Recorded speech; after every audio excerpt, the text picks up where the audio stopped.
សួស្តីពុកម៉ែបងប្អូនថ្ងៃនេះឡើងមកដល់បានធំចកេះភ្នំបាទនោះភ្នំខាងនោះមកហើយក្ដុងក្ដាងហ្នឹងសិតតែគេកាយថ្មបាទ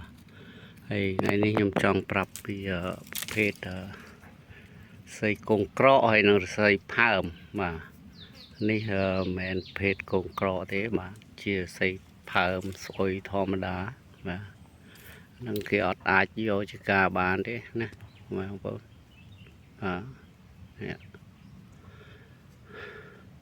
សីកងក្រកអំណក់ទឹកភ្លៀងហ្នឹងតើថាវាដុសសាច់នេះចេញពីកន្លែងវានេះលើក្រោមហ្នឹងស្ញាញមកពពុះដូចជើងមើលពពុះនេះហ្នឹងដូចគ្នាបាទចេញមកពកអញ្ចឹងសាច់វាដុះបងប្អូនស្គាល់សាច់ឈើដុះហ្នឹងហើយនេះជាសីផើមធម្មតា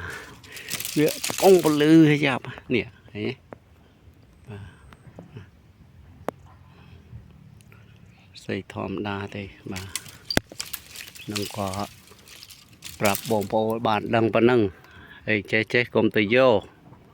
បាទវាមិនមែនរបស់ពិតទេហ្នឹងជាភេទសីផើមហ្នឹងអរគុណច្រើនជំរាបលាពុកម៉ែបងប្អូន